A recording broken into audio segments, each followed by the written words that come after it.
Screen visible है सबको? Yes sir. Yes sir. Okay, polar coordinate heading है, सबको दिख रहा है ना polar coordinate? Yes sir. Okay, हाँ तो लास्ट क्लास के अंदर हमने क्या किया था? हमने कार्टेशियन कोऑर्डिनेट पढ़ा था, राइट? कार्टेशियन कोऑर्डिनेट अगर Yes, प्लेन sir. के अंदर बात करें हम, तो देखिए हमारे पास एक्स वाई प्लेन था। एक्स वाई प्लेन में ये एक्स एक्सिस थी, ये वाई एक्सिस थी, और कोई भी कोऑर्डिनेट जिसको हम पॉइंट में एक्स कोमा वाई लिखते हैं, जिसमें फर्स्ट कोऑर्डिनेट कौन सा होता है? एक्स कोऑर्डिनेट होता है, और सेकंड कोऑर्डिनेट कौन सा होता है? वाई कोऑर्डिनेट होता है। इन कोऑर्डिनेट को हम बोलते हैं कार्टेशियन कोऑर्डिनेट। क्या बोलते हैं? Cartesian coordinate.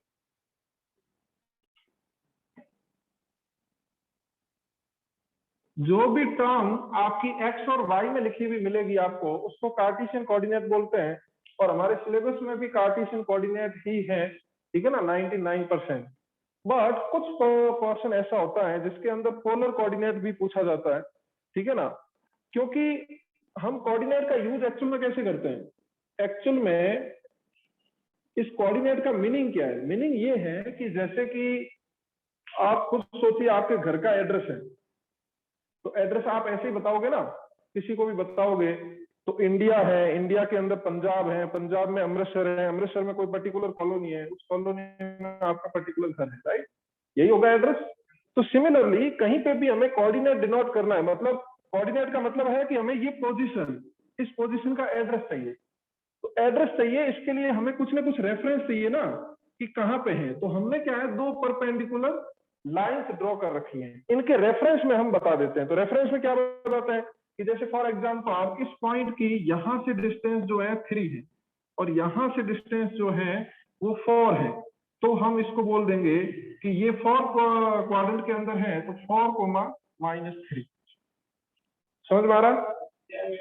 तो ये एक्चुअल में हर एक पॉइंट का एड्रेस डिनोट करने के लिए हम कोऑर्डिनेट का स्टडी करते हैं। ये चीज समझ में आई सबको? सर -3,4 नहीं आएगा?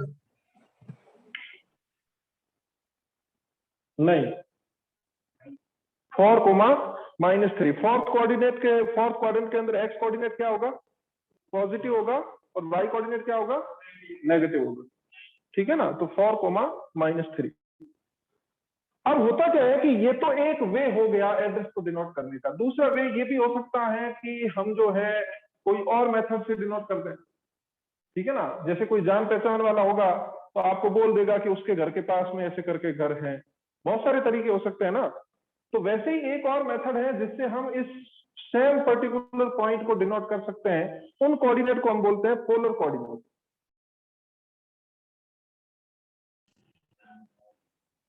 अब पोलर कोऑर्डिनेट में क्या करेंगे, देखिए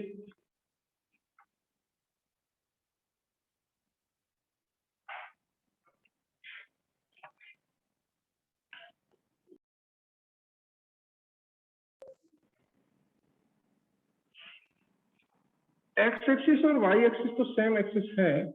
लेट्स अज्यूम कि ये पी पॉइंट है, ठीक है ना। तो हम क्या करते हैं, ये ओरिजिन है 0,0, इससे ज्वाइन कर लेते हैं इसको, और ये ओपी डिस्टेंस आर है, और ये एक्स एक्सिस के साथ एंगल बना रही है थीटा। तो पोलर कोऑर्डिनेट में क्या करते हैं कि हम इसको आर कोमा थीटा से डिनोट करते हैं। एक्स कोमा वाई की जगह से क्या डिनोट करेंगे?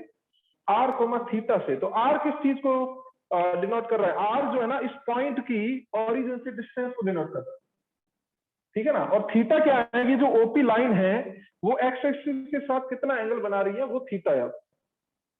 समझ में आया? तो हमने लिख दिया आर कोमा थीटा। जैसे फॉर एग्जांपल पॉइंट यहां पे होगा, तो आप क्या करोगे, यहां से ज्वाइन करिए। लेट्स अज्यूम कि ये डिस्टेंस r1 है, और एक्स एक्सिस के साथ ये एंगल जो है वो θ1 है। तो पॉइंट क्या हो जाएगा? r1 कोमा θ1, ठीक है ना। अब एक्चुअल में है क्या कि ये पॉइंट तो सेम ही है, एक्स कोमा वाई, इसको हम कार्टेशियन कोऑर्डिनेट में लिखते हैं, और आर कोमा थीटा इसी पॉइंट को हम किस में लिखते हैं? पोलर कोऑर्डिनेट में लिखते हैं। बट पॉइंट तो एक ही है, एड्रेस तो वही है, ठीक है ना। तो हम पोलर कोऑर्डिनेट को कार्टेशियन कोऑर्डिनेट में और कार्टेशियन कोऑर्डिनेट को पोलर कोऑर्डिनेट में कन्वर्ट कर सकते हैं, ठीक है ना। जो भी आपको जैसे एक्स कोमा वाई गिवन है तो आप आर कोमा थीटा निकाल सकते हैं, आर कोमा थीटा गिवन है एक्स कोमा वाई निकाल सकते हैं, ठीक है ना। कैसे देखिए, ये जो डायग्राम है इसमें अगर मैं परपेंडिकुलर ज्वाइन करूं तो ये राइट एंगल ट्राइंगल बन गया।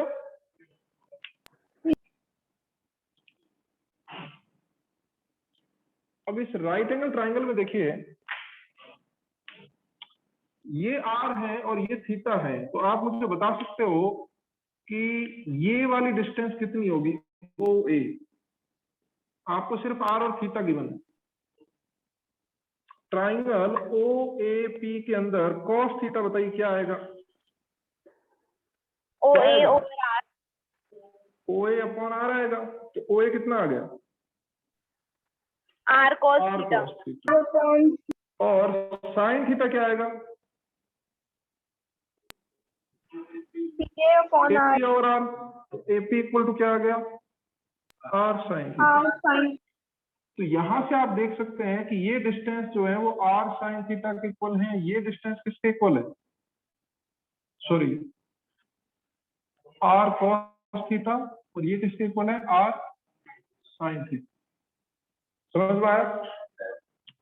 तो अगर कार्टेशियन कोऑर्डिनेट में बात करें तो ये किसके इक्वल होता है, एक्स के, और ये किसके इक्वल होता है, वाई के। इसका मतलब यहां से पता चला कि एक्स इक्वल टू क्या होता है, r cos theta, y equal to क्या होता है, आर साइन थीटा। तो इससे आप जो है ये आपको कन्वर्जन का फॉर्मूला मिल गया, ठीक है ना। इससे आप कन्वर्ट कर सकते हैं एक्स को आर थीटा में और वाई को आर साइन थीटा में।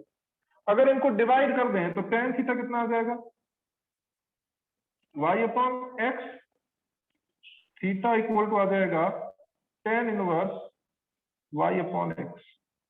आर की बात करें अगर हम, तो ये इक्वेशन 1 है और ये इक्वेशन 2 है, तो 1 स्क्वायर प्लस 2 स्क्वायर करिए क्या आ रहा है, x square plus Y square equal to r square sine square theta plus are square cos square theta. तो कितना बन गया, आर स्क्वायर बन गया ना। तो आर डिस्टेंस है तो कितनी होगी, x square plus Y square. तो यहां से आपके पास दो फॉर्मूले बन गए हैं कि लेट्स अज्यूम कि आपको एक्स वाई दे रखा है, एक्स वाई दे रखा है, तो यहाँ पे पुट करिए तो आपको आर मिल जाएगा, और यहाँ पे पुट करेंगे तो थीटा मिल जाएगा। और अगर आपको आर थीटा गिवन है तो यहाँ पे पुट करिए एक्स मिल जाएगा और वाई मिल जाएगा। तो दोनों एक दूसरे में कन्वर्ट होंगे कि नहीं होंगे, हो जाएंगे। यस। देखो कहां से, ये वाला देखो 1 स्क्वायर तो एक्स स्क्वायर होगा और R square cos square theta होगा। समझ में आ रहा है, Y square R square sine square. तो ऐड करेंगे क्या होगा, X square plus Y square और R square sine square theta plus are square cos square theta. यहां तक समझ में आ रहा है। अब अगर आर स्क्वायर को हम कॉमन ले लें तो यहां पे क्या बनेगा, यही बनेगा। इसकी वैल्यू क्या होती है, तो 1 होती है, तो क्या बचेगा, आर स्क्वायर बचेगा। तो आर क्या आ जाएगा, under root x square plus Y square. कोई डाउट, हाँ आर और थीटा जो है वो पोलर फॉर्म है, एक्स और वाई जो है वो क्या है, कार्टेशियन कोऑर्डिनेट। कैसे क्वेश्चन आएंगे अभी देखते हैं, पहले लिख लीजिए।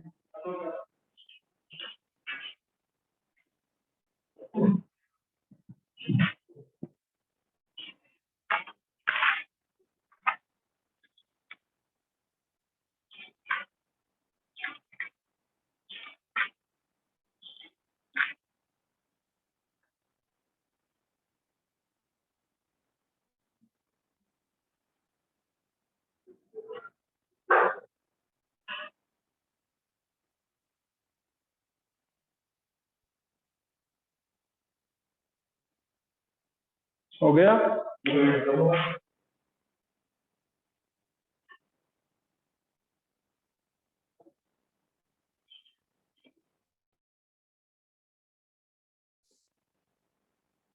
if Cartesian coordinates of any point P is √3, 1, then find polar coordinate.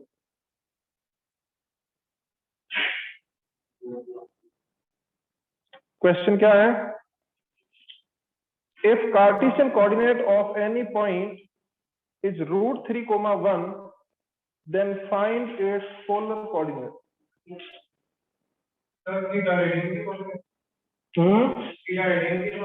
हाँ, कार्टेशियन कोऑर्डिनेट गिवन है, मतलब किसकी वैल्यू गिवन है? एक्स एंड वाई की। एंड आपको क्या फाइंड करना है? R and theta. करिए sir 2 sir R is equal to R2 आ रहा है, थीटा क्या आ रहा है? Sir tan 60 degree 60 degree. Yes, sir, 60 degree. 60 degree आ रहा है यस सर या 30 डिग्री? Sir, 30 degree. 30 आ रहा है कि 60 आ रहा है? 30, sir. 30 आ रहा है ना? देखिए, आपको गिवन है P √3, 1 कार्टेशियन कोऑर्डिनेट के अकॉर्डिंग x इक्वल टू आपको √3 गिवन है और y इक्वल टू क्या गिवन है? 1 गिवन। तो देखिए, आपको फाइंड करना है r और थीटा फाइंड करना है। r का फॉर्मूला क्या है? √x²+y²। तो √3² 3 होता है, 1 होता है, तो 4 का रूट कितना होता है? 2 होता है। तो ये r इक्वल टू 2 हो गया। उसके बाद जो है आपको थीटा फाइंड करना है, तो tan थीटा किसके इक्वल है? y 1/√3 तो 1/√3 किसके इक्वल होता है? tan 30 degree π/6। तो थीटा क्या लिखोगे? π/6। तो आपका पोलर कोऑर्डिनेट जो है वो हो जाएगा 2, π/6। आप ऐसा नहीं लिखोगे, 2, 30 डिग्री नहीं लिखोगे कभी भी। मैंने आपको ये चीज बताई थी, हम रेडियन में लिखते हैं जो भी लिखते हैं, ठीक है ना? तो आप π/6 लिखोगे, ना कि 30 डिग्री, ठीक है ना? क्योंकि डिग्री को हम प्लेन में रिप्रेजेंट नहीं कर सकते, ठीक है ना? सिर्फ रेडियन को रिप्रेजेंट कर सकते। सबको समझ में आ गया? यस सर tan थीटा कितना आया? 1/√3। तो टेबल देखोगे ना, ट्रिग्नोमेट्री टेबल, तुमने ट्रिग्नोमेट्री नहीं पढ़ा होगा ना? हाँ, इसी कारण नहीं पता। ट्रिग्नोमेट्री टेबल में तुम्हें पता होगा कि tan 30 डिग्री की वैल्यू जो होती है ना, वो 1/√3 होती है। 30 डिग्री को रेडियन में क्या लिखते हैं? π/6 लेते हैं। ये एक अलग यूनिट है डिग्री को, एंगल को मेजर करने की। जैसे डिस्टेंस को मेजर करने की होती है ना, मीटर, किलोमीटर, वैसे ही डिग्री को, एंगल को मेजर करने की एक यूनिट तो है डिग्री, दूसरी है रेडियन, ठीक है ना? ट्रिग्नोमेट्री पढ़ोगे तो तुम्हें ये चीज पता चलेगी। ओके, सभी का क्लियर है? Yes, sir. Yes, sir. Okay, अब मैं आपको इसी क्वेश्चन में कुछ चेंज कर देता हूँ। ये नोट कर लिया सबने? Yes, sir.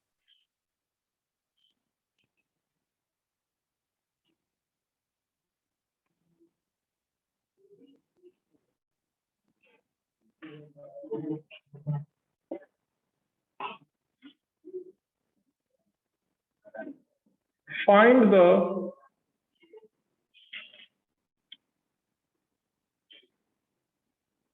Cartesian coordinate of point P if polar coordinate are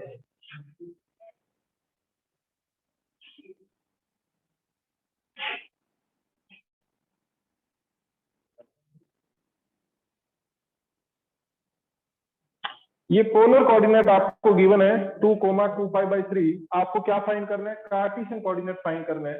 try करिए।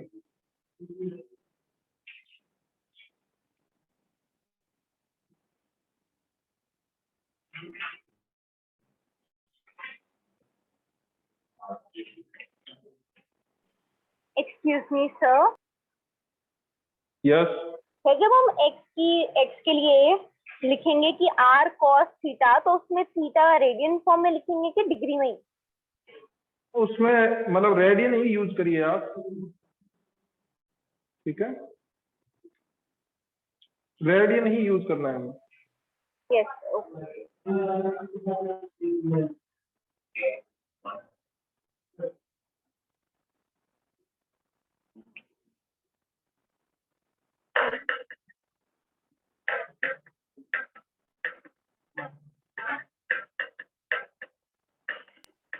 Sir, x is equals to -1 and y is equals to √3.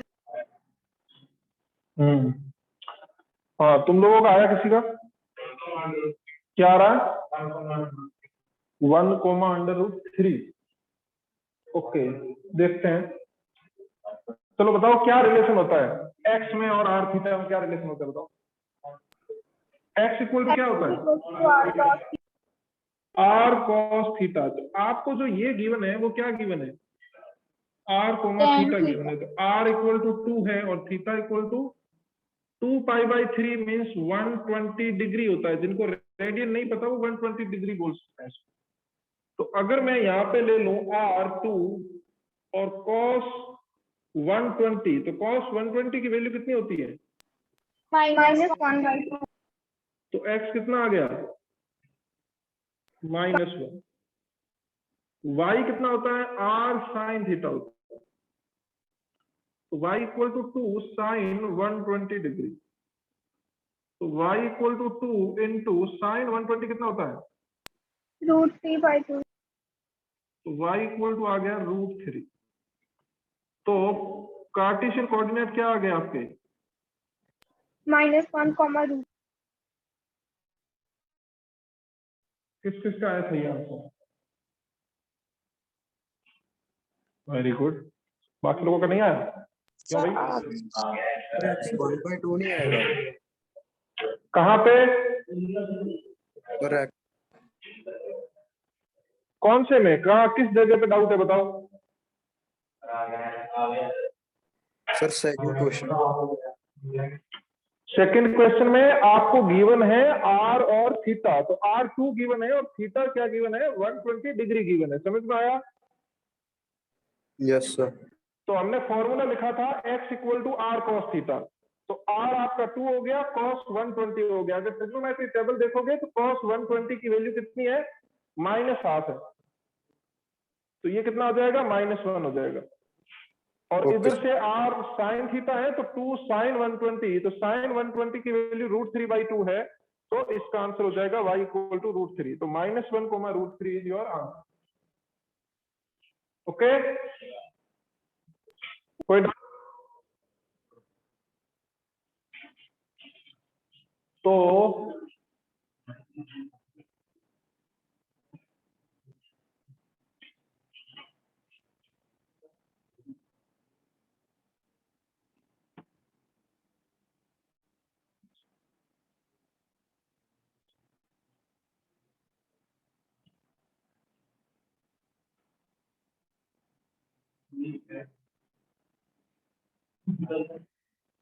इसको करिए, क्वेश्चन नंबर 3 को।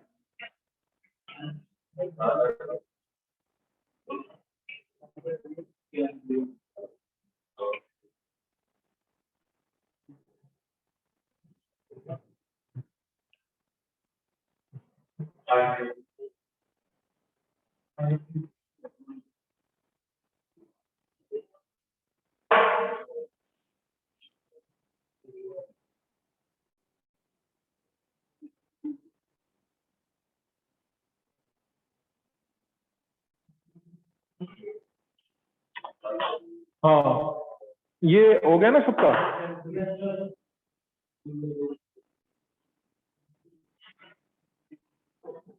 अब बताओ। 3/2 -3√3/2. 3/2 माइनस Sir, -3/2 3√3/2. and -3√3/2.